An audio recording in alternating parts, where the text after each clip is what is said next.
उपचार केले गेलेत आणि त्या उपचाराच्या बदल्यात राज्य सरकारकडनं त्या हॉस्पिटलला देयक अदा केलीत किंवा पैसे अदा केलेत, त्याचा 2012 पासूनचा पुढचा तपशील त्या ठिकाणी तिथं देण्यात आलेला आहे. ती कागद आला का तुमच्या सगळ्याच्या हातात? सगळ्या पत्रकाराच्या हातात आलाय? आल्यावर सांगा की. सर्वप्रथम या पत्रकार परिषदेच्या निमित्तानं या ठिकाणी उपस्थित असलेले सन्माननीय आमदार कैलासदादा, सन्माननीय राष्ट्रवादी काँग्रेस शरद पवार पक्षाचे जिल्हाध्यक्ष संजयदादा दुधगावकर साहेब, सन्माननीय जगदाळे साहेब, राष्ट्रवादी काँग्रेस शरद पवार पक्षाचे ज्येष्ठ नेते सन्माननीय मसूदभाई, सन्माननीय माजी नगराध्यक्ष नंदुराजे निंबाळकर, सतीशजी सोमानी आणि या पत्रकार परिषदेसाठी उपस्थित असलेल्या सर्व पत्रकार बांधवांचं मी पहिल्यांदा मनपूर्वक स्वागत करतो. आता सगळ्यात महत्वाचा प्रश्न असा आहे की मी त्या दिवशी जे काही सभेत बोललो ते माहितीच्या अधिकाराखाली Terna speciality hospital and research centre ह्याच्या बाबतीत माहितीच्या अधिकाराखाली जी माहिती मागवली होती आणि त्या माहितीच्या आधारे त्या हॉस्पिटलनं महात्मा फुले जनआरोग्य योजनेच्या अंतर्गत 2012 ला 24 पेशंटवर 25 प्रकारच्या शस्त्रक्रिया केल्या आणि 2,50,750 रुपये राज्य सरकारकडनं घेतले गेले.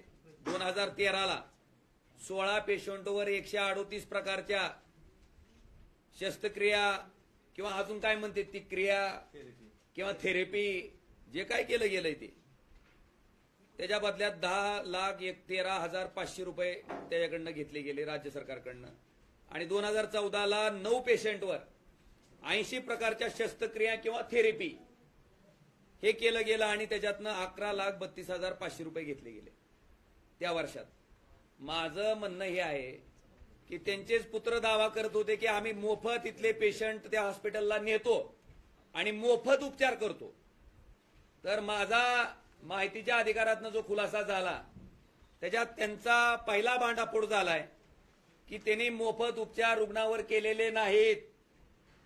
प्रत्येक रुग्णाचं आधार कार्ड आणि रेशन कार्ड त्या ठिकाणी घ्यायचे, महात्मा फुले जनआरोग्य योजनेसाठी त्याचं प्रपोजल पाठवायचं, तोपर्यंत त्या पेशंटला 10-10, 15-15 दिवस ताटकळत ठेवायचं.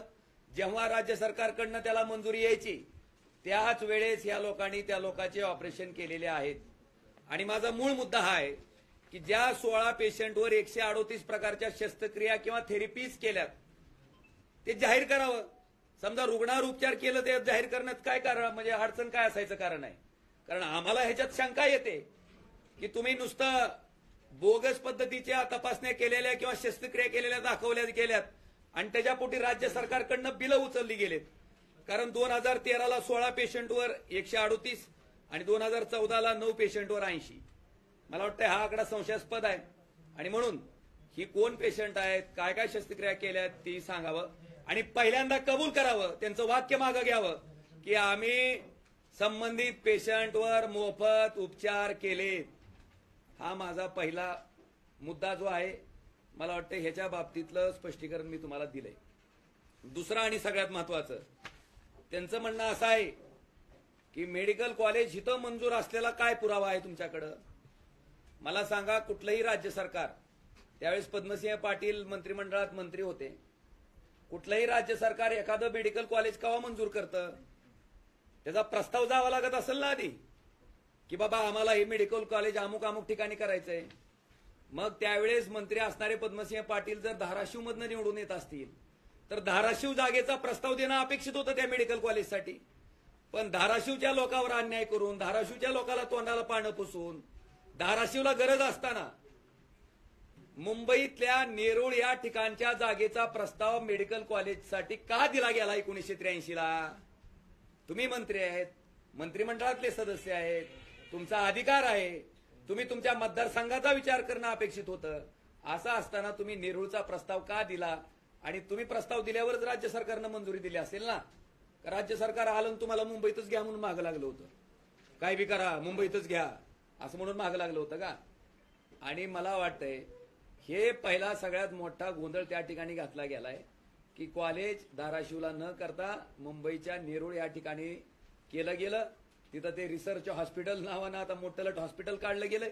माझा सर्वसामान्य नागरिकाला हा प्रश्न आहे की धाराशिवला त्या दवाखान्याची गरज अधिकची होती का नेरूळ मुंबईतल्या लोकांना अधिकची होती का? धाराशिव भाग सदन आहे का मुंबईपेक्षा? धाराशिव मधल्या लोकांना इलाज करायचा असेल तर इथं भरपूर वैद्यकीय सुविधा उपलब्ध आहेत का? मला वाटतं हा सवाल आहे. आणि सगळ्यात महत्वाचं तेरणा पब्लिक चॅरिटेबल ट्रस्ट हा ट्रस्ट जो रजिस्टर्ड झालाय तेरणा नगरला. या ट्रस्टचं काय उद्देश आहे ह्याच्याही कॉप्या मी तुम्हाला देतो की ग्रामीण भागामध्ये वैद्यकीय सोयी सुविधा उपलब्ध करणं, शेतकऱ्याचा आर्थिक स्तर उंचवण्यासाठी शेतीमध्ये नवीन तंत्रज्ञान आणणं, त्याचे प्रयोग करणं आणि शेतकऱ्याची उन्नती साधणं. काय तेरणा पब्लिक चॅरिटेबल ट्रस्टनं शेतकऱ्याची उन्नती साधली आणि मेडिकल फॅसिलिटी ग्रामीण भागात तयार करा म्हणते. मग नेरूळ मुंबई मधला भाग हा काही ग्रामीण भाग आहे का? मग तिकडं का कॉलेज केलं गेलं? धाराशिवमध्ये 83ला कॉलेज झालं असतं, धाराशिवला हॉस्पिटल झालं असतं तर त्याचा लाभ त्याचा फायदा धाराशिवच्या लोकांना झाला नसता का? आपण धाराशिवचे मंत्री म्हणून आमदार म्हणून त्यावेळेस आपल्याला वाटलं नाही का की बाबा आपण मेडिकल कॉलेजचा प्रस्ताव देत असताना धाराशिवचा द्यावा, नेरूळचाच का द्यावा वाटला, तिथंच का मंजूर करून घ्यावं वाटलं? मला वाटतं ह्या प्रश्नाची उकल पण त्यांनी करणं क्रमप्राप्त आहे. आणि सगळ्यात महत्वाचं तेरणा पब्लिक चॅरिटेबल ट्रस्टची जी पहिली ट्रस्ट डीड आहे त्याच्यामधलं जे संचालक मंडळ आहे ते तेरणा कारखान्याचं जे संचालक मंडळ आहे तेच त्या ट्रस्टमध्ये ट्रस्टी होतं. मग हळूहळू जसं तेरणा कारखान्याचे डायरेक्टर हटवून आजीवन सदस्य पद्मसिंह पाटील, आजीवन सदस्य राणा पाटील, आजीवन सदस्य मल्हार पाटील हे का आजीवन सदस्य केले गेले? एकाच कुटुंबातले का आजीवन केले गेले? आणि बाकीचे तेरणा कारखान्याचं जे संचालक मंडळ होतं ते एक एक करून हटवलं का गेलं? मला वाटतं हा त्याच्या पाठीमागचा मूळ प्रश्न आहे. याचा अर्थच एक आहे की तेरणा पब्लिक चॅरिटेबल ट्रस्ट जी की शेतकऱ्याच्या मालकीची होती, तेरणा कारखान्याच्या मालकीची होती, सभासदाच्या मालकीची होती, ती डॉक्टर पद्मसिंह पाटील कुटुंबाने हडपली आणि हडपलेल्या ट्रस्टवर हडपलेलं मेडिकल कॉलेज धाराशिवला प्रस्ताव न देता नेरूळ या ठिकाणी प्रस्ताव दिला आणि तिथं केलं गेलं. मला वाटतंय हा त्याच्या पाठीमाग मधला मूळ प्रश्न आहे, मूळ गाभ आहे. आणि काल जे वल्गना केल्या गेल्या, धमक्या देण्यात आल्या, बघून घेऊ करून घेऊ, तुमचा प्रताप माहिती आहे, तुमचं वक्तव्य माहिती आहे, तुमची कृती माहिती आहे, तुमचा नीचपणा माहिती आहे, सगळंच माहिती आहे मला. ज्या दिवशी पवनराजे साहेब गेले त्या दिवशी जीव हातावर ठेवून मी बाहेर पडलेलो आहे की आपलं काही जरी झालं तर ह्या नीच वृत्तीच्या लोकांना राजकारणातनं तडीपार केल्याशिवाय हद्दपार केल्याशिवाय आपण स्वस्थ बसायचं नाही अशी शपथ घेऊन मी बाहेर पडलेलो आहे. त्याच्यामुळे असल्या पोकळ धमक्याला घाबरणारा ओमराजे अजिबात नाहीये आणि ह्या धमक्या तुमच्या पुढं साठवून ठेवा.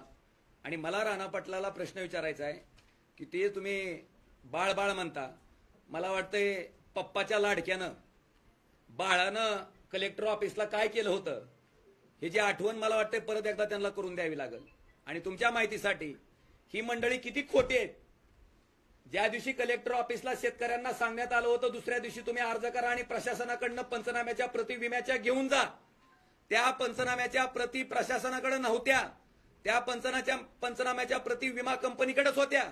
आज त्या घटनेला 1.5 वर्ष झालंय, अजून पंचनाम्याच्या प्रति प्रशासनाकडे आल्या नाहीत. मग राणा पाटील दुसऱ्या दिवशी शेतकऱ्याला अर्ज करून नेमक्या कुणाकडनं पंचनाम्याच्या प्रति घेण्याबाबत आवाहन करत होते. आणि माझी चीड आणि माझा राग तोच होता की तुम्ही खोटं सांगून शेतकऱ्याची दिशाभूल करून शेतकऱ्याला एकतर विमा मिळाला नाही आणि फक्त श्रेय घेण्यासाठी दाखवण्यासाठी की पांढऱ्याची कागद काळी करा म्हणून तुम्ही जे आवाहन करताय ते अतिशय चुकीचं आहे. म्हणून माझा त्या दिवशी त्रागा झाला होता आणि त्या ठिकाणी सुद्धा मी जिल्हाधिकाऱ्यांना बोलत होतो. ह्यांचं तोंड खुपसायचं काही कारण नव्हतं, तोंड खुपसल्यामुळे मला प्रत्युत्तर द्यावं लागलं. आणि आज मला तुम्हाला त्याची आठवण एवढ्यासाठीच करून द्यायची की आज तागायत त्या पंचनाम्याच्या प्रती प्रशासनाकडेच आल्या नाहीत. शेतकऱ्यालाच मिळायचं तर सोडून द्या, ही त्याच्या पाठीमागची वस्तुस्थिती. पुढे त्यांनी असा दावा केला. आता मला सगळ्या पत्रकारांना विचारायचंय की रेल्वेचा विभाग राज्य सरकारकडे खाताय का? रेल्वे मंत्री असतंय का राज्य सरकारमध्ये? आहे का तशी काही सोय? मग मला तुम्हाला प्रश्न आहे की 2014ला नरेंद्र मोदींनी जाहीर केलं की आम्ही सोलापूर तुळजापूर धाराशिव हा रेल्वे मार्ग करू. 2014 ते 19 मोदीजींचं सरकार होतं. 14 ते 19 त्यांनाच पाठिंबा देणारा खासदार होता. मग अशा परिस्थितीत 14 ते 19 मध्ये 1 गुंठा जमिनीचं सुद्धा अधिग्रहण का झालं नाही? त्यावेळेस तर त्यांचंच सरकार होतं, सर्व काही त्यांचंच होतं. मग 1 गुंठा जमिनीचं सुद्धा अधिग्रहण का झालं नाही? पण 19 ते 24 मध्ये ओमराजे खासदार झाल्याच्या नंतर ओमराजेनं संसदेत मागणी केली. ओमराजेनं रेल्वे मंत्र्याकडे पाठपुरावा केला. ओमराजेनं जिल्हाधिकारी कार्यालयात मिटिंग घेतल्या रेल्वेच्या आणि महसूल विभागाच्या अधिकाऱ्याच्या. त्याच्या प्रोसिडिंग माझ्याकडे उपलब्ध आहेत. त्याच्यासाठी काय कारवाई करायची, आपला ऍक्शन प्लॅन काय पाहिजे, आपला टाइम बाउंड प्रोग्राम काय पाहिजे, ह्याचा सगळ्याचा उल्लेख त्या ठिकाणी त्या प्रोसिडिंगमध्ये आहेत. त्या प्रोसिडिंगच्या कॉपी सुद्धा मी सगळ्या पत्रकारांना देणार आहे. आणि मी केलेल्या कारवाईच्या नंतर, मी केलेल्या पाठपुराव्याच्या नंतर ह्या जमिनीच्या अधिग्रहणाला गती आली. ह्या कामाचं टेंडर फ्लॅश झालं. मला वाटतं हे सगळं झाल्याच्या नंतर जर ही मंडळी असं म्हणत असतील की ह्या कामात खासदाराचं काही श्रेय नाही, तर मला वाटतं त्यांच्या बौद्धिक दिवाळखोरीचा करावा तेवढा कौतुक कमी आहे. आज ह्या पद्धतीनं नाकातल्या नाकात बोलायचं, शुद्ध बोलायचं आणि आपण फार सत्यवादी, सत्यवचनी, फार सुसंस्कृत माणसं आहेत असं दाखवायचं. मला वाटतं ह्यांचा संस्कार स्वतःच्या सख्या चुलत भावाच्या हत्येच्या आरोपीमध्ये पद्मसिंह पाटील क्रमांक 1 चे आरोपी आहेत, जिने या हत्येची सुपारी दिली. क्रमांक 2 थोर समाजसेवक अण्णा हजारेंच्या सुद्धा हत्येची सुपारी दिली म्हणून ह्यांच्यावर गुन्हा दाखल झाला. इतकं संस्कारी कुटुंब आहे. मला वाटतं या संस्कारी कुटुंबाचे किती पाडे वाचावे आणि काय ह्यांच्या संस्काराचं कौतुक करावं तेवढं कमी आहे. आणि सगळ्यात महत्वाचं, दुसऱ्यावर बोलण्यापेक्षा ते जे म्हणतायत ना, पहिल्यांदा आपल्या कुटुंबात काय काय परिस्थिती आहे ह्याचं आधी आकलन करावं. आणि जसं आपण दुसऱ्याला गर्वित इशारा देता तसं आपल्या कुटुंबाच्या बाबतीतही बऱ्याचशा गोष्टी ओमराजेकडे बी आहेत. फक्त ओमराजेनं संस्कृतीचा भाग म्हणूनच गप्प असलाय. कारण माझं तोंड उघडलं तर तुम्हाला तोंड दाखवायला जागा त्या ठिकाणी राहणार नाही. हे सुद्धा आवर्जून मला आजच्या पत्रकार परिषदेच्या निमित्तानं सांगायचंय. आज कालचा हात तर आगा का झाला हे काय मला कळालं नाही. मला वाटतं राक्षसाचा जीव जसा पोपटात असतो तसा पद्मसिंह पाटील कुटुंबाचा जीव त्या ट्रस्टमध्ये आहे काय की ट्रस्टला बोललो की बोललो अशी काय वायबल होते, अशी काय तळपायची आग मस्तकाला जाती. मला वाटतं काल आपण पाहिलंय त्यांच्या पत्रकार परिषदेमध्ये. एखादा माणूस पराभव समोर दिसल्याच्या नंतर मला वाटतंय त्याचं वर्तन अशा पद्धतीचं होतं. पराभव दिसलाय, लाखो रुपये कोट्यवधी रुपये खर्च करून सुद्धा आता आपल्याला पराभवाला सामोरं जावं लागतंय. ह्या उद्विग्नतेनं आलेलं कालची प्रेस कॉन्फरन्स आहे. कारण मला आठवत नाही इतक्या तडकाफडकी एखाद्या गोष्टीवर राणा पाटलांनी प्रेस घेतलेली आणि इतक्या म्हणजे हताश भावनेतनं, नैराश्याच्या भावनेतनं, उद्विग्नतेच्या भावनेतनं मला आठवत नाही कुठली प्रेस घेतलेली. आणि म्हणून मला त्यांना खडा सवाल आहे. मी ट्रस्टच्या प्रॉपर्टीज सुद्धा आणल्यात. सगळ्या कोपर, खैरणे, नेरूळ ह्या ठिकाणी प्रॉपर्टी का घेतल्या गेल्या त्याचं डिटेल सुद्धा माझ्याकडे आहे की ट्रस्टच्या नावानं काय काय प्रॉपर्टीज आहेत आणि किती किती प्रॉपर्टीज आहेत. जी मंडळी म्हणतात की आम्ही फार सत्यवादी आहेत, सत्यवचनी आहेत, आम्ही फार खरं बोलतो, मला त्यांना माझा खडा सवाल आहे की तुम्ही ह्या ट्रस्टमध्ये ट्रस्टी आहे म्हणून हे ॲफिडेव्हिटमध्ये का टाकलं नाही? आजीवन आहेत म्हणून मला दाखवा जरा कुठे एखादी ओळ असेल तर. आणि राणा पाटलांकडे एक सुद्धा 4 चाकी गाडी नाही. मग 4-4 कोटीच्या 55-11 नंबरच्या गाड्या नेमक्या कुठून आल्या? का आभाळातून पडल्या? का ट्रस्टच्या नावानं आहेत? कुणाच्या नावानं आहेत नेमक्या? आणि तेरणा पब्लिक चॅरिटेबल ट्रस्ट असेल तर आचारसंहितेमध्ये 55-11 नंबरची गाडी जी की ट्रस्टच्या नावानं असेल, मला वाटते पहिल्यांदा खुलासा करावा. माझ्याकडे दावा आहे 30 ते 35 55-11 नंबरच्या गाड्या आहेत. मग ह्या नेमक्या कुणाच्या मालकीच्या आहेत का त्या आदंतरी आहेत? मला वाटतं ह्याचा विचार करावा. आणि सगळ्यात महत्वाचं, ज्या लोकांना ईडीची, सीबीआयची, हाणलेल्या गबाळाची भीती आहे ती मंडळी भारतीय जनता पार्टीमध्ये जाऊन वॉशिंग मशीनमध्ये धुवून त्या ठिकाणी स्वच्छ व्हायचा प्रामाणिक प्रयत्न करते. मला वाटतं ह्या मंडळींनी सुद्धा 35-40 वर्ष ज्या पवार साहेबांनी ह्यांना कायमस्वरूपी मंत्रिमंडळात अनेकदा मंत्री म्हणून घेतलं, त्या पवार साहेबांशी गद्दारी करून एका रात्रीत भारतीय जनता पार्टीत प्रवेश करणारी ही मंडळी आहेत. आणि त्या मंडळींनी का केला प्रवेश? कारण दिलं विकासाचं. आणि विकासाच्या बाबतीत जिल्ह्याची अवस्था तर आपल्या सगळ्याला माहिती आहे. दरिद्री जिल्ह्याच्या यादीत, मागासलेल्या जिल्ह्याच्या यादीत धाराशिव 3ऱ्या नंबरला, आणि श्रीमंत खासदाराच्या यादीत मला वाटतं जेव्हा त्यांनी 2009ची निवडणूक लढवली पद्मसिंह पाटलांनी, त्यावेळेस मात्र ते श्रीमंत खासदाराच्या यादीत येतात. मग नेमका विकास कुणाचा झालाय हे कळण्या इतकी जनता सुज्ञ आहे. आणि आता मला असं कळालं की आजच्या लोकसत्ता एडिशनलाच बातमी आहे, सगळ्यात सुवर्ण संपन्न महिला उमेदवार. म्हणजे इतकं सोनं कुठल्या महिलेकडे नाही. काय शेतकऱ्याच्या महिलेची अवस्था आहे आज पडलेल्या भावामुळं आणि उत्पादन खर्चात येणाऱ्या दुप्पट खर्चामुळं शेतकऱ्याच्या माझ्या एका सुद्धा भगिनीकडे आज सोन्याची परिस्थिती जर असे असेल तर तिचं सगळंचं सगळं सोनं कुठल्या ना कुठल्या बँकेकडे तारण आहे आणि ते कर्ज न फेडू शकल्यामुळं ते सोनं त्या ठिकाणी मोडावं लागतंय. अशा परिस्थितीमध्ये महिला शक्तीचा जागर करून जो काही त्या ठिकाणी एक आभास निर्माण केला जातोय, त्याच माझ्या भगिनीकडं जर 3 किलो 3.5 किलोच्या पुढे सोनं असेल तर नेमकं सदन कोण झालंय, सुवर्ण संपन्न कोण झालंय? मला ह्याच्या बाबतीत आपण सुद्धा विवेचन करणं गरजेचं आहे. ह्यांच्या फॅमिलीचं कौतुक करावं तेवढं कमी आहे आणि या सगळ्या बाबीचा विचार आपण करावा. ह्या तेरणा पब्लिक चॅरिटेबल ट्रस्टच्या प्रॉपर्टीज, ह्याचा जी ट्रस्टचा मूळ उद्देश होता ते ग्रामीण भागात करण्यासाठी होता, ह्या भागात तेरणा नगर भागात करण्यासाठी होता, डुकी भागात करण्यासाठी होता. मग प्रॉपर्टीज कोपरखैरणे, नेरळ ह्या ठिकाणी का घेतल्या गेल्या? ह्याचं प्रश्नाचं उत्तर देणे अपेक्षित वाटत नाही का? मला वाटतं हा सवाल माझा त्यांना आहे. शेवटी खरं ते खरं असतंय, खोटं ते खोटं असतंय.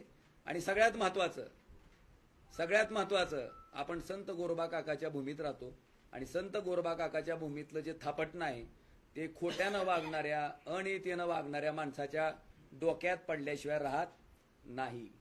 मी कर्मावर विश्वास ठेवणारा माणूस आहे. माझं कर्म जर चांगलं असेल तर आई तुळजाभवानी मला त्या ठिकाणी निश्चितपणे यश येईल आणि ज्यांचं कर्म जसं आहे तशा पद्धतीनं निश्चितपणे परमेश्वर सुद्धा त्यांना त्या पद्धतीचेच कर्माची फळं भोगायला लावेल.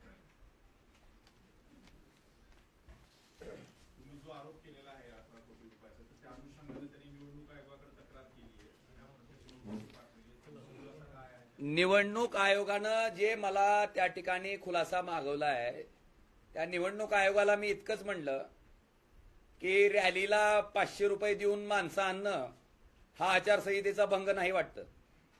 लोकांना आमिष दाखवून रॅलीत आणणं, 500 हजेरीनं माणसं रॅलीत आणणं हा आचारसंहितेचा भंग नाही. पण माहितीच्या अधिकारामध्ये मिळवलेल्या माहितीत तुम्ही एकीकडे सांगितलं की आम्ही मोफत ऑपरेशन करतो आणि दुसऱ्या बाजूला राज्य सरकारकडनं तुम्ही 18 कोटी सगळी रक्कमच सांगतो, 18,23,71,248 रुपये. आणि ही माहितीच्या अधिकारात मिळालेली माहिती मला 15/2/2023 रोजी मला प्राप्त झालेल्या टपालानं.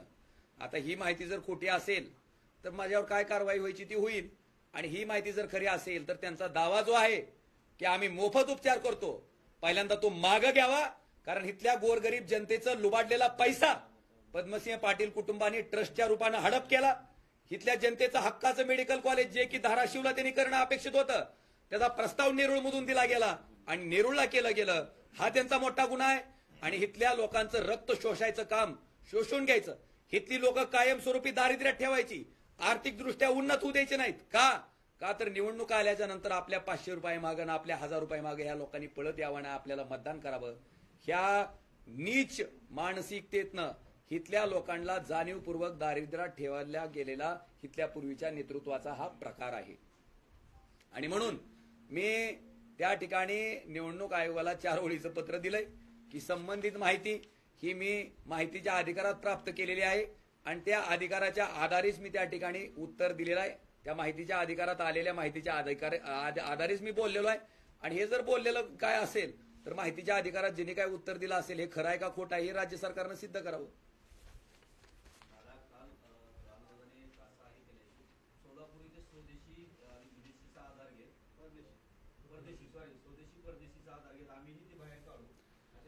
अरे मी तुम्हाला सांगितलं की ओमराजे जीवावर उदारून बाहेर पडलाय म्हणावं, पण तुमच्या बी कुटुंबाचे अनेक कारनामे आहेत म्हणा, अख्ख्या कुटुंबाचे ते बी आहेत म्हणा तयार माझ्याकडे, बघू म्हणा पुन्हा.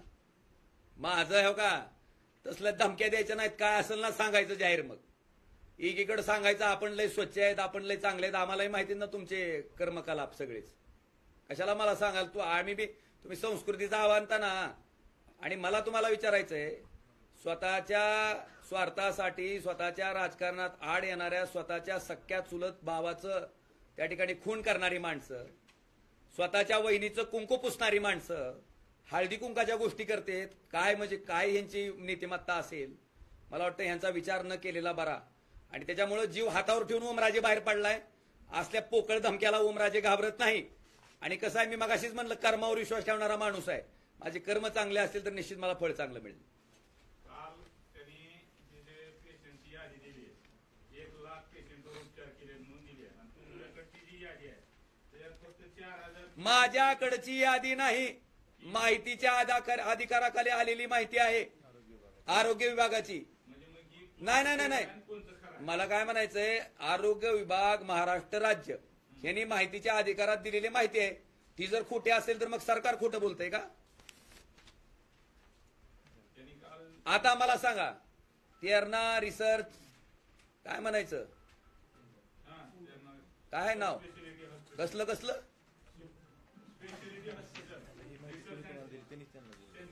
आता गंमत बघा. ही जी माहिती आहे राणा पाटलांना कुणी दिली? ह्या कोण आहेत?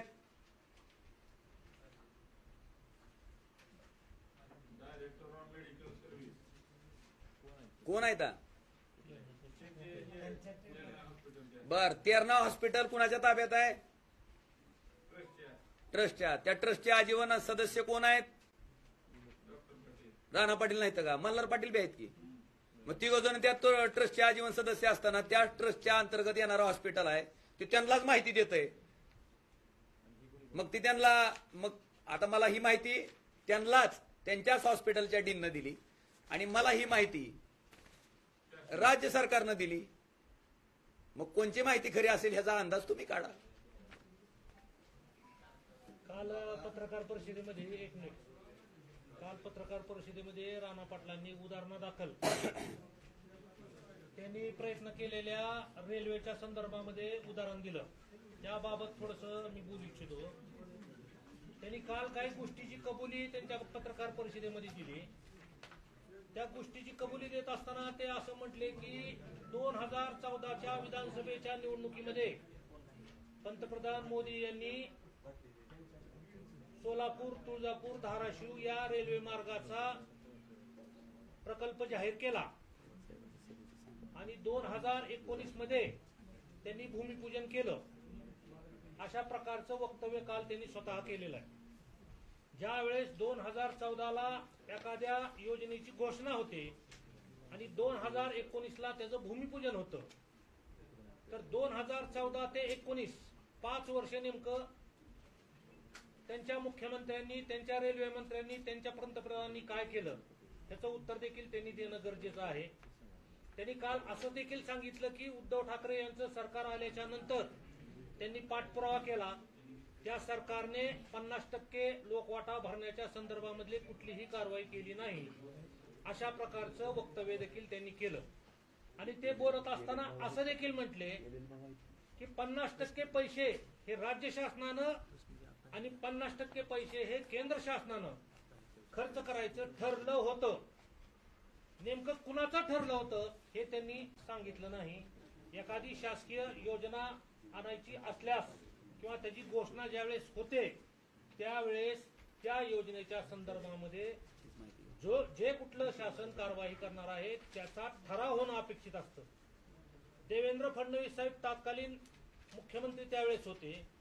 जर 2014 मध्ये मोदीजींनी या प्रकल्पाची घोषणा तुळजापूरला केली होती, तर 2019 मध्ये देवेंद्र फडणवीस यांनी केंद्र शासनाला एक पत्र दिलेलं आहे. पत्र आहे माझ्याकडे. हे पत्र त्यांनी दिले. हे पत्र त्यांनी 50% लोकवाटा आम्ही भरायला तयार आहोत म्हणजे राज्य शासनातर्फे असं त्यांनी पत्र दिलं. माझा त्यांना प्रश्न असा आहे की पहिलं तर 2014ला घोषणा झाली आणि 19ला पत्र दिलं, 5 वर्ष तुम्ही का गप बसले? 5 वर्ष राज्य शासनाने त्यावेळेसच्या काय केलं? आणि हे करत असतानाच त्याच वेळेस त्यांनी हे पत्र देण्याऐवजी जर मंत्रिमंडळाचा ठराव घेऊन केंद्र शासनाला पाठवला असता तर परत उद्धव ठाकरेंच्या सरकारमध्ये राणा पाटलांना याबाबतचा पाठपुरावा करायची गरज भासली असती का?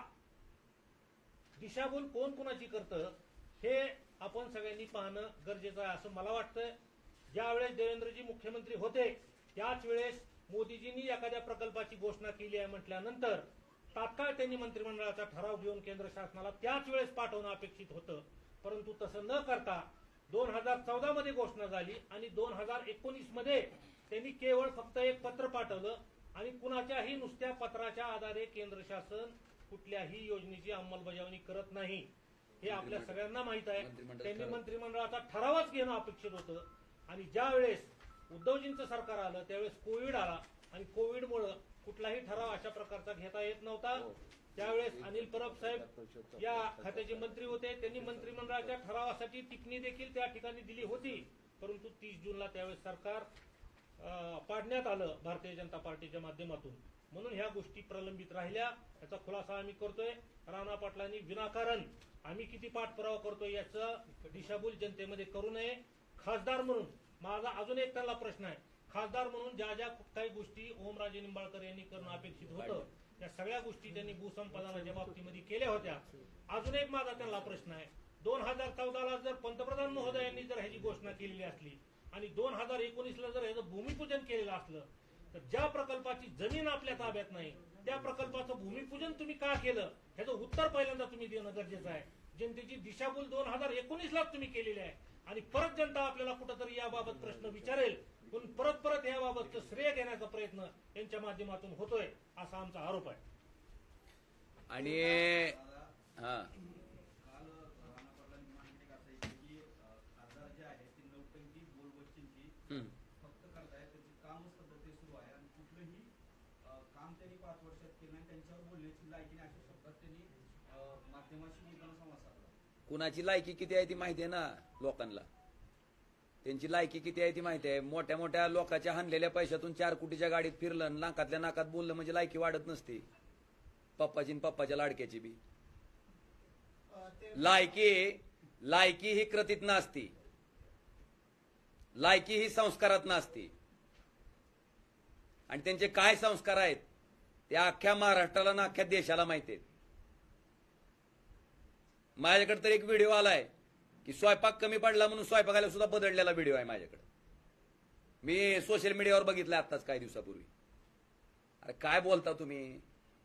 मला वाटतंय त्यांच्या कुटुंबाकडे बघितल्याच्या नंतर आणि ओमराजेच्या कुटुंबाकडे बघितल्याच्या नंतर कुणाची किती लायकी आहे मला वाटतं ही जनसामान्य जनता लक्षात घेऊन येते. फक्त स्वतःच्या स्वार्थासाठी स्वतःचं 2 नंबरचं हाणलेलं गबाळ ईडीकडे वाचवण्यासाठी शरद पवार साहेबांना गद्दारी करून गेलेली माणसं एका बाजूला आहेत. जर आम्ही बोलबच्च नौटंकी असतो ह्यांच्यासारखं हाणलेलं गबाळ असतं तर आम्ही सुद्धा भारतीय जनता पार्टीत स्वच्छ व्हायला गेलो असतो. इथं भक्कमपणे ठामपणे निष्ठेनं ताकदीनं इमानदारीनं उद्धव ठाकरे साहेबाच्या मागं आम्हालाही राहता आलं नसतं जर आमचे काही वाईट कृत्य असते तर किंवा हानहानी असती त्यांच्यासारखी. तर ज्या अर्थी आम्ही प्रामाणिकपणे उभा राहिलोय त्या अर्थी आम्ही निर्मळ आहेत प्रामाणिक आहेत. आणि हे असलं मोठड बोलायचं नाही. माझं काय म्हणणं आहे त्यांना एक तुम्हाला परीक्षेला बसायच्या आधी पेपर मागताव काय? परीक्षेला बसायच्या आधी पेपर मागता का तुम्ही? मला काय म्हणायचंय मी माहिती मागवली का कुठली? तुम्ही मला कुठला प्रश्न विचारणार आहे ह्याच्या बाबतीत मी म्हणलं का मला लिखी द्या म्हणून? मी तुम्हाला म्हणलं नाही कारण तुम्ही कुठलाही प्रश्न विचारला तर माझी उत्तर द्यायची तयारी आहे.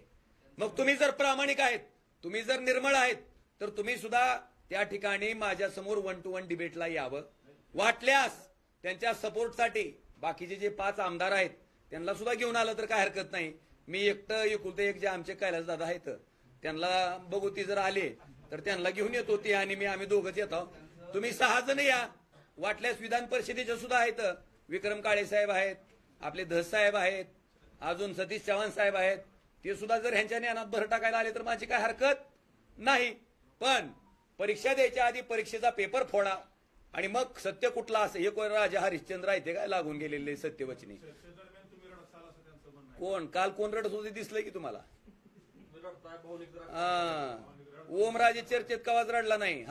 मला बापाची किंमत जरूर आहे, कारण वडील गेल्याच्या नंतर, बापाची माया गेल्याच्या नंतर काय अवस्था असती मुलाची, त्याच्या बाबतीत जर कोण रडणं म्हणत असेल तर मला वाटते त्याला त्याच्या बापाबद्दल काय किंमत वाटते ह्याच्याच बौद्धिक दिवाळखोरीचं ते उदाहरण आहे. त्याच्यामुळे त्याच्या बाबतीत तुम्ही जाऊ नका. मी बोललो का तर माझ्या वडिलांची तुम्ही हत्या केली, माझ्या वडिलांचं छत्र तुम्ही हिरावून घेतलं आणि अतिशय क्रूर पद्धतीनं, अतिशय नीच पद्धतीनं तुम्ही केलं. मला वाटतं कुठल्याही मुलाला त्याचे वडील हा सगळ्यात मोठा आधार असतो. वडिलांचं माझं छत्र तुम्ही हिरावून घेतलं आणि माझे वडील माझ्या कुठल्याही सुखदुःखाच्या क्षणात जेव्हा माझ्या सोबत नसतात तेव्हा कुठल्याही मुलाला आपसुक त्यांच्याबद्दल वाईट वाटणं. कोण नीच माणूस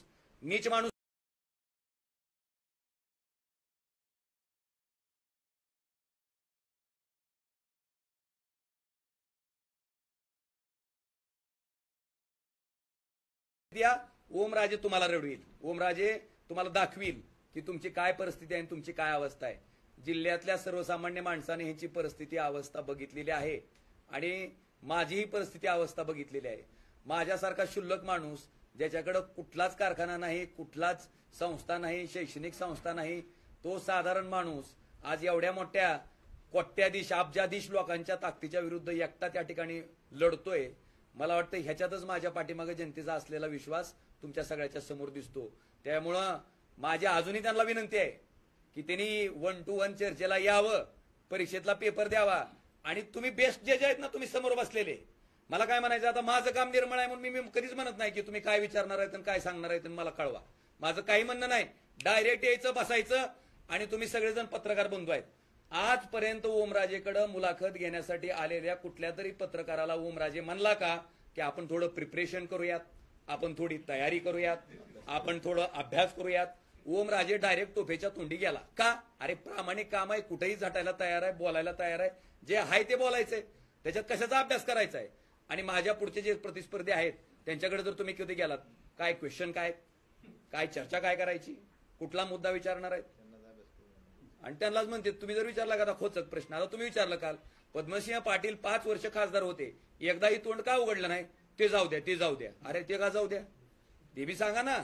ओमराजे जर खासदारकीच्या काळात 71 वेळेस बोलला असेल आणि तुमचे वडील खासदार असताना एकदाही तोंड उघडलं नसेल तर ती खासदारकी तुम्हाला फक्त प्रतिष्ठेसाठी पाहिजे होती. ओमराजेनं जबाबदारी म्हणून खासदारी स्वीकारली आणि ती अतिशय ताकदीनं आणि निष्ठेनं प्रामाणिकपणे तिथं बसलेल्या सरकारच्या मंत्र्याचा कुठलाही दबाव न जुगारता आपण ज्यांच्यासाठी त्या सभागृहात गेलोय, ज्या शेतकऱ्यासाठी गेलोय, ज्या समाजासाठी गेलोय, ज्या सर्वसामान्य माणसासाठी गेलोय, त्या समाजाचे, त्या सर्वसामान्य माणसाचे प्रश्न मी अतिशय ताकदीनं मांडले. शेतकऱ्याच्या बाबतीतला, शेतकऱ्याचे भाव पाडण्याच्या बाबतीतला जो प्रश्न असेल, शेतकऱ्यानं उत्पादित केलेला सोयाबीनचा भाव पाडायचा जो प्रकार असेल, सोयाबीन, त्याचबरोबर कांद्याचं उत्पादन झालं की कांद्यावर निर्यात बंदी करायची, कांदा 60 रुपयाला गेला की निर्यात बंदी, टोमॅटो 200ला गेला की टोमॅटो आयात. मला वाटतंय दुधाचा भाव 22 रुपये लिटर आणि बिस्लेरी बाटलीचा भाव 20 रुपये लिटर. म्हणजे सगळं जे काय आहे ते शेतकऱ्याला त्या ठिकाणी सरकारच्या धोरणामुळे अडचणीत आणायचं काम केंद्र सरकार करत असेल तर त्या विषयावर बोलणारा संसदेतला ताकदीनं मला वाटतं ओमराजे हाच खासदार आहे, तेही कुठल्या सरकारच्या बापाला न घाबरता. एवढंच नाही, नदी जोड प्रकल्पासारखा प्रकल्प हाती घ्या, माझ्या शेतकऱ्याला पाणी द्या. का नुसते हायवे करून उन्नती होणार नाही, नदी जोड प्रकल्पासारखा प्रकल्प केला आणि माझ्या शेतकऱ्याला जर शाश्वत पाणी मिळालं तर माझा शेतकरी सुद्धा त्याच्या माध्यमातून प्रगती करू शकतो. हे सांगणाराही ओमराजे खासदार आहे. मराठा आरक्षणाचा विषय जरांगे पाटलांचं आंदोलन होण्याच्या पूर्वी ज्यावेळेस सुप्रीम कोर्टात याचिका दाखल झाली आरक्षणाच्या संदर्भात, त्यावेळेस तामिळनाडू सरकारचं आरक्षण 50% पुढे गेल्याच्या नंतर सुद्धा, म्हणजे 78% गेल्याच्या नंतर सुद्धा केंद्र सरकारनं त्याच्या बाबतीतलं सपोर्टिव्ह ऍफिडेव्हिट सुप्रीम कोर्टात दाखल केल्यामुळं जर तामिळनाडू सरकारचं आरक्षण 50% मर्यादा ओलांडल्याच्या नंतर सुद्धा टिकू शकत असेल तर त्याच पद्धतीनं मराठा आरक्षणाच्या बाबतीत आताच्या केंद्र सरकारनं भूमिका घ्यावी. जी कारवाई तामिळनाडू सरकारच्या बाबतीत केली होती तीच कारवाई महाराष्ट्र सरकारच्या बाबतीत मराठा आरक्षणाच्या बाबतीत करावी आणि त्या ठिकाणी मराठा आरक्षण टिकवावं ही मागणी करणारा सुद्धा ओमराजेच एकमेव खासदार होता. त्याच्यानंतर ज्या वेळेस मराठा आरक्षणाचा विषय संसदेत आला तर 50%ची मर्यादा वाढवायचा अधिकार संसदेला आहे. संसदेनं 50%ची आरक्षणाचा कायदा त्या ठिकाणी मर्यादा वाढवावी आणि जो ओबीसी मराठा वाद तुम्ही पेटवायचं पाप करताय तो पेटवू नये हे सांगणार आपण ओमराजेच त्या ठिकाणी खासदार होता. आज आपल्या माध्यमातून मला सांगायचंय की मी लिंगायत समाज 12व्या शतकामध्ये महात्मा बसवेश्वरांना मानणारा अनुयायी आहे. त्यांनी मागणी करत होते कायमस्वरूपी की लिंगायत समाजाला अल्पसंख्याक समाजाचा दर्जा द्या. मला वाटतं ही मागणी करणारा पण हा एकमेव ओमराजेच त्या ठिकाणी खासदार आहे. धनगर आरक्षण असेल, मुस्लिम आरक्षण असेल, हे विषय ताकदीनं मांडणारा पण ओमराजेच त्या ठिकाणी खासदार आहे. मी लोकसभेत सर्वसामान्यांच्या प्रश्नाबद्दल 71 वेळेस बोललो असेल तर त्यांचे वडील 5 वर्ष खासदार असताना एकदाही बोलले नाहीत. ह्याच्याहून हे सिद्ध होतं की ह्या कुटुंबाला पद फक्त प्रतिष्ठेसाठी पाहिजेत. ओमराजेला हे पद प्रतिष्ठेसाठी नको आहे. ओमराजे 20 लाख लोकांची जबाबदारी म्हणून जबाबदारीने हे पद स्वीकारतोय. त्यांनी एक मुख्य आव्हान त्याच्यामध्ये सांगतो. केलेलं आहे का की तेरणा संदर्भातलं धाराशिवला मंजूर झालेले पुरावे तुम्ही द्यावे.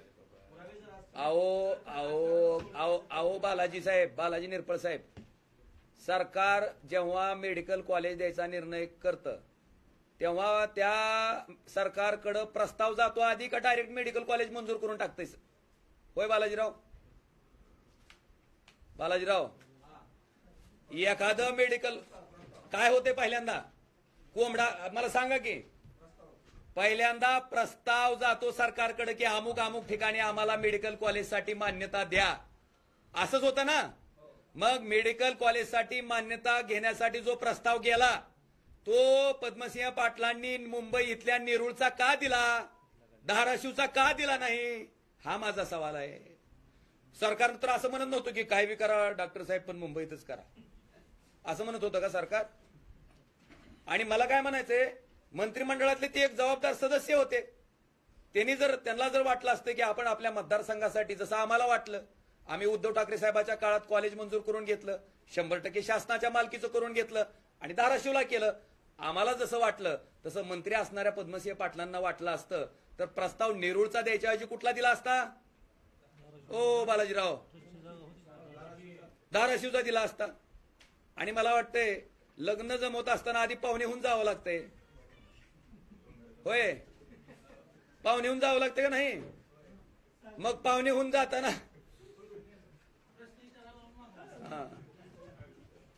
म्हणजे माझा मुद्दा लक्षात आला का आपल्या? प्रस्तावच दिला नाही धाराशिवचा. प्रस्ताव कुठला दिला? धाराशिवला जागा नव्हती का? धाराशिवला माणसं राहत नव्हते का? धाराशिवला वैद्यकीय सुविधा जास्त होत्या का? त्यांना वाटलं धाराशिवची लोक चट लातूरला जातील, नाहीतर अंबेजोगाईला जातील, नाहीतर सोलापूरला जातील, पण जास्त कॉलेजची गरज मुंबईतल्या लोकांना आहे. त्यांची सोय त्यांनी आधी बघितली. खरं आहे ना? राष्ट्रवादी शरदचंद्रजी पवार साहेब पक्षाची ओपन भूमिका आहे. आपल्याला माहिती आहे की राष्ट्रवादी शरदचंद्रजी पवार साहेबांचे नेते, देशाचे नेते, शेतकऱ्याचे नेते शरदचंद्रजी पवार साहेबच या आघाडीचं नेतृत्व करतायत. त्याच्यामुळे इथं भूमिका वेगळी असायचं काय कारण नाही. सगळेजण तन मन धनानी खासदार ओमराजे निंबाळकर यांच्या पाठीशी आहेत आणि त्यांना निवडून आणणार. आणि आत्ता जी राणा पाटलाच्या ह्या 2-3 दिवसामध्ये जी वक्तव्य चाललंय ते अत्यंत दुर्दैवी आहे. त्याचं कारण सांगतो, कारण कुणालाही बायकोचा पराभव सहन होत नाही आणि पराभवाची चाहूल लागल्यामुळं राणा पाटील उद्विग्न झालेत. त्यांना भविष्यात संध्याकाळचं जेवण मिळतंय का नाही ह्याची शंका असल्यामुळं ते करायला उठक पटक. अडचण आहे त्यांची राणा.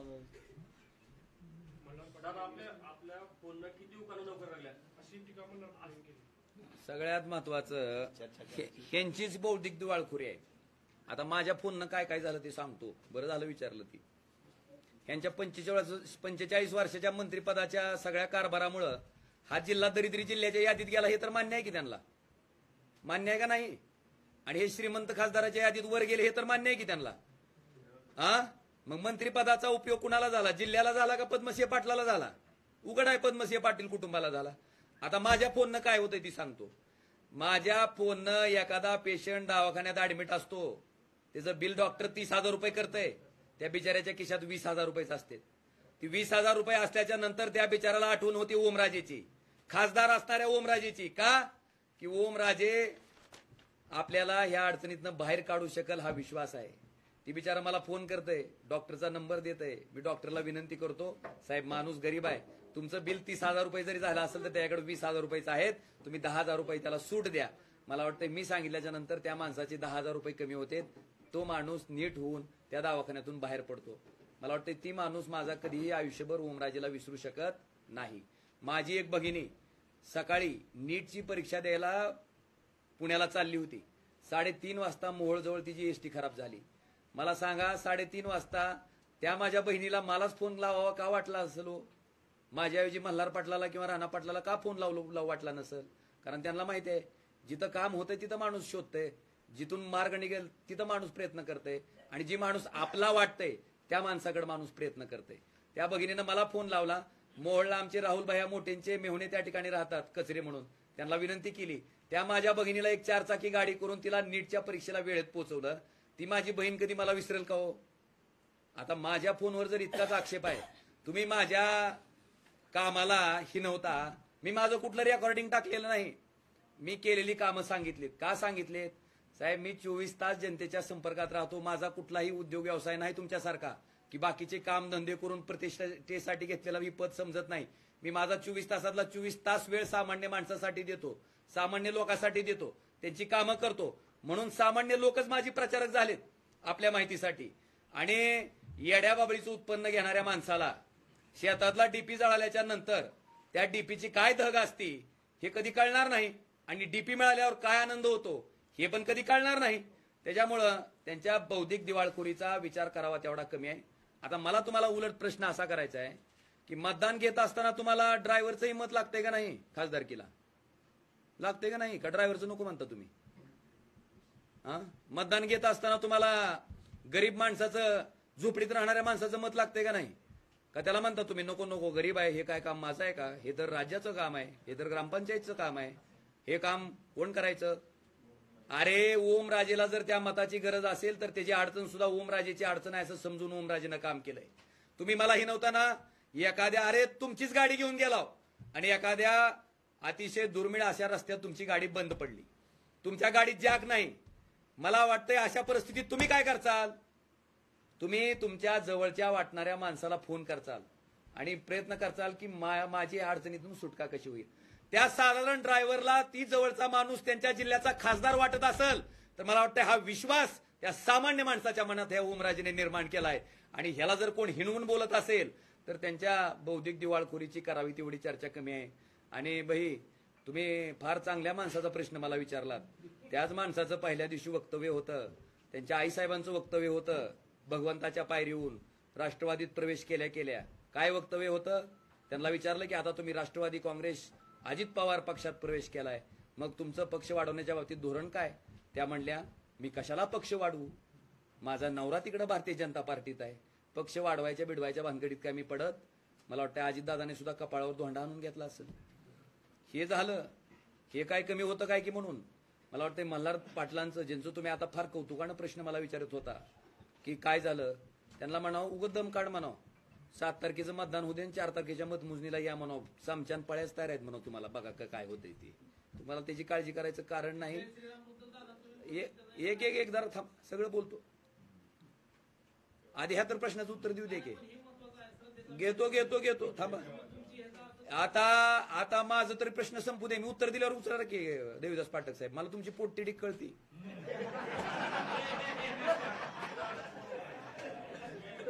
मला आपला विषय असा आहे, कुठं होता आपण? ऐका पुन्हा पुढच्या मुद्द्यावर ते गेले. कुठल्या मुद्द्यावर गेले? थांबा, कुठल्या मुद्द्यावर गेले मला सांगा. आता त्यांचं वक्तव्य होतं आमच्या रक्तात काय आहे सांगा की? राष्ट्रवादी. हृदयात काय आहे? भाजप. चूक त्याची नाही, लेकराची नाही, लेकराची चूक नाही. आणि त्यानं काय करावं? वडील त्याचा बिचारा भारतीय जनता पार्टीत आहे आणि त्यांच्या आईसाहेब राष्ट्रवादी काँग्रेस पार्टीत आहे. त्याच्यामुळे असा लोचा होणं साहजिक आहे. त्या बिचारीची चूकच नाही काय.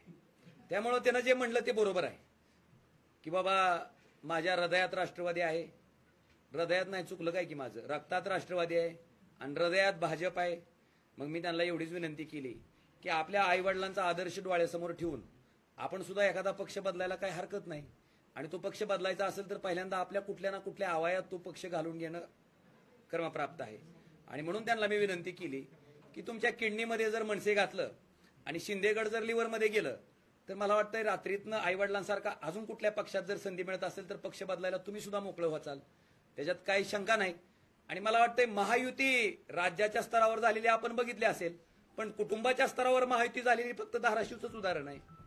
ह्याच्याबद्दल काय म्हणणं आहे आपलं? मला वाटतं हा विषय आहे. त्या प्रत्येक गोष्टीकडे बघत असताना आपण एका चांगल्या भावनेतनं बघणं अपेक्षित आहे. स्वतः आपण वाईट कृत्य करायचं, स्वतः आपण आपल्या कुटुंबात सत्ता राहावी म्हणून सत्ता पिपासू वृत्तीनं कुठल्याही पार्टीत जायचं, कुठल्याही पार्टीला सोडचिठ्ठी द्यायची, कुठल्याही पार्टीचं चिन्ह घालून यायचं आणि मग आम्हाला इथं शहाणपण शिकवायचं. मला वाटते स्वतःच्या स्वार्थासाठी केलेलं सत्तांतर कधीही सामान्य जनता मान्य करत नसती. स्वतःच्या स्वार्थासाठी तुम्ही कुठल्याही पक्षात जर उड्या मारत असाल तर सामान्य जनतेला ते कधीही आवडत नसते. सामान्य जनता ह्याचा जाप येणाऱ्या 7 तारखेच्या निवडणुकीमध्ये निश्चितपणे केल्याशिवाय राहणार नाही. आता पाठक साहेब तुमचा प्रश्न विचारा. जय श्रीराम म्हणून नोकरी लागली का असं तुम्ही जे म्हणला तर त्याचा अर्थ फक्त जय श्रीराम विश्वास नाही किंवा तुम्ही त्याची टिंगल आता सगळ्यात महत्वाचं पाठक साहेब माझं नाव काय हो? माझं नाव काय? नाही नाही, मी प्रश्नाचं उत्तर देतोय. मला मला मला आता मला बोलू द्या. तुमचा प्रश्न विचारला. मी काय म्हणतो, प्रभू श्रीराम हे एकवचनी होते. प्रभू श्रीरामांनी वचन पाळण्यासाठी 14 वर्ष वनवास भोगला. किती वर्ष? 14 वर्ष. का? दिलेलं वचन तुटू नये म्हणून. ज्या प्रभू श्रीरामाचं नाव घेऊन काही मंडळी सत्तेत आली त्या मंडळींनी प्रभू श्रीरामाचा आदर्श पाळणं गरजेचं होतं का मोडणं गरजेचं होतं?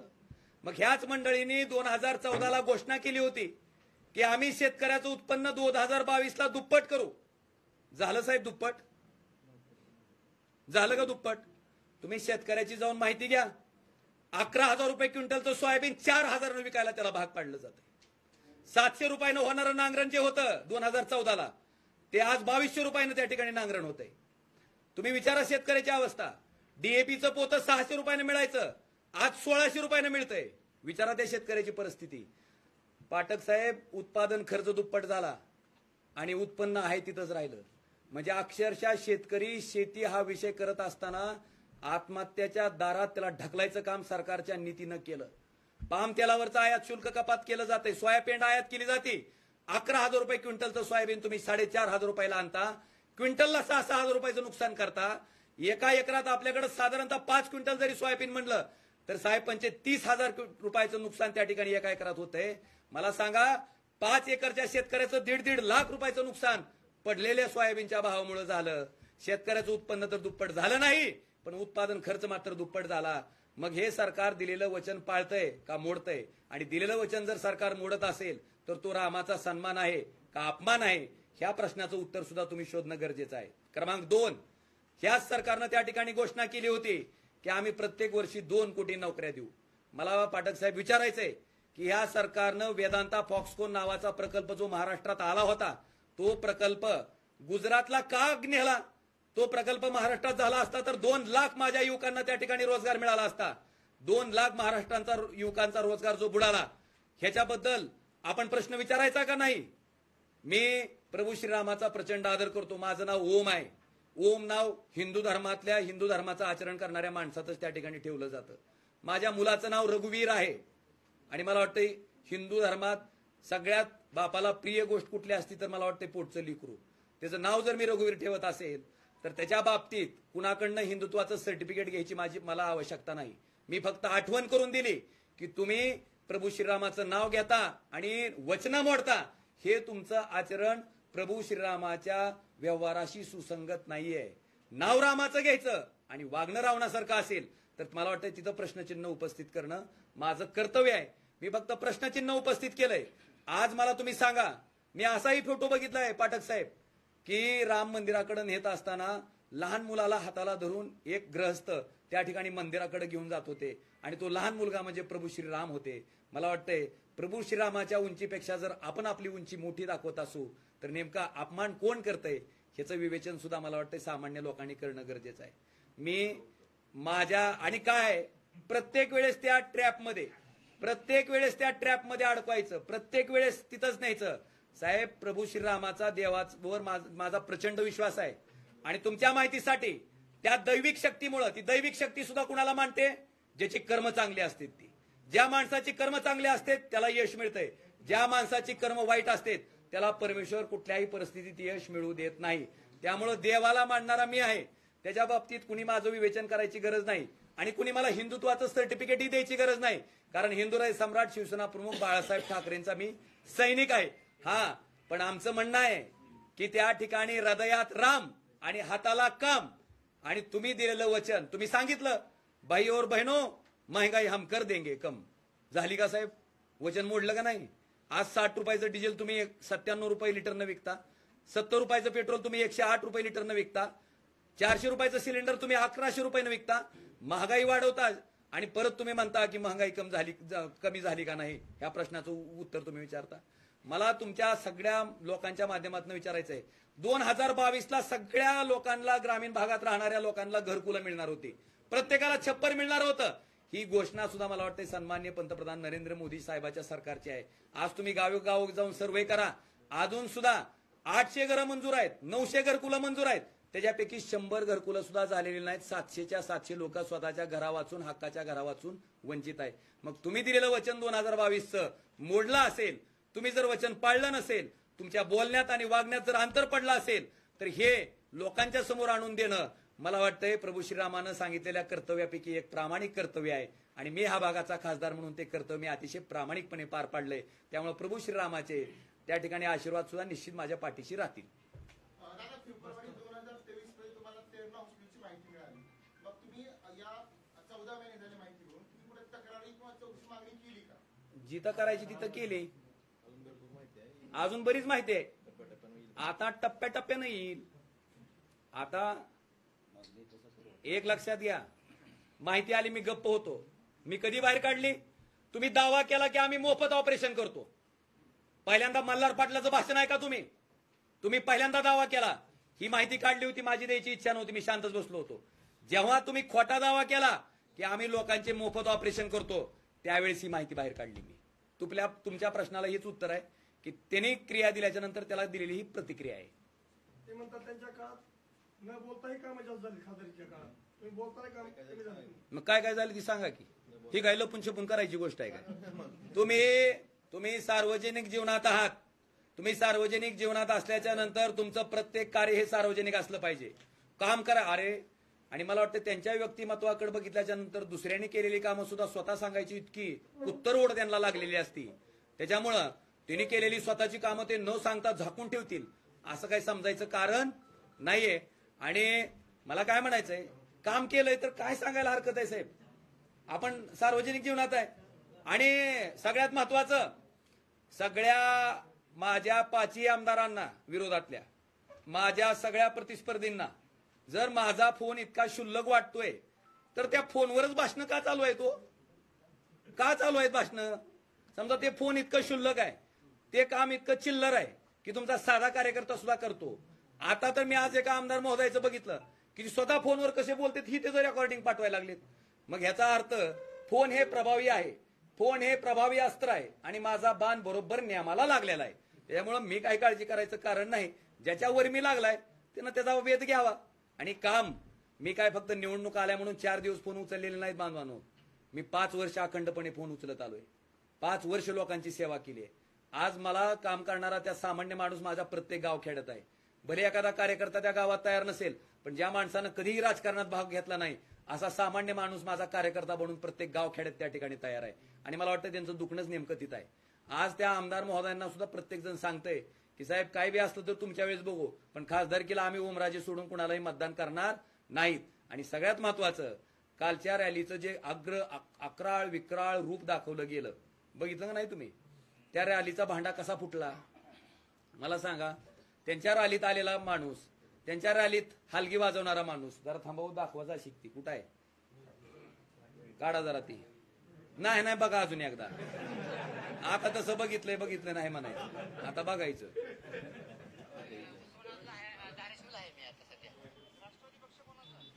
शरद पवारचा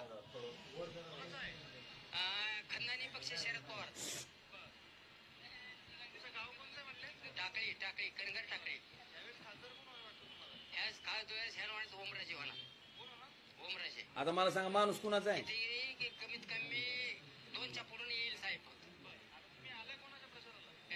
राष्ट्रवादीच्या ही अजित पवार गटाची राष्ट्रवादी अहो कसं झालंय साहेब तुम्हाला माहित आहे का शरद पवारची जी राष्ट्रवादी आहे का ही खंदारी राष्ट्रवादी आहे शरद पवाराची आणि अजितदादाची राष्ट्रवादी आहे का ही डुप्लिकेट राष्ट्रवादी आहे हा सगळी चोरलेली आहे राष्ट्रवादी मग मग मग ही बाण बी न्याला ना चोरून दिली साहेब बाण बी चोरून नेलं का शिवसेना बाळासाहेब हिंदू सम्राट राजे बाळासाहेब ठाकरे यांचे चिरंजीव उद्धवजी ठाकरे साहेब मग शिंदे सरकार म्हणते की आमची नाही शिंदे सरकार काय बी म्हणेल पुढं महत्वाचं. ठाकरेची शिवसेना आहे मग ठाकरे साहेबाची आणि शरद पवारची राष्ट्रवादी आहे मग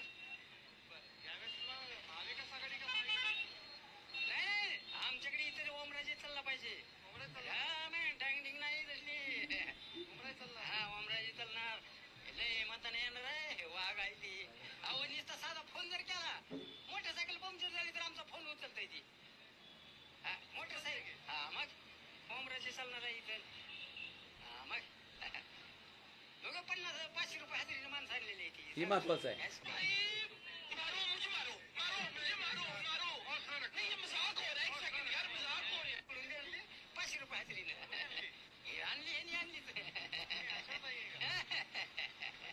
काय काय दाखवतोय हो?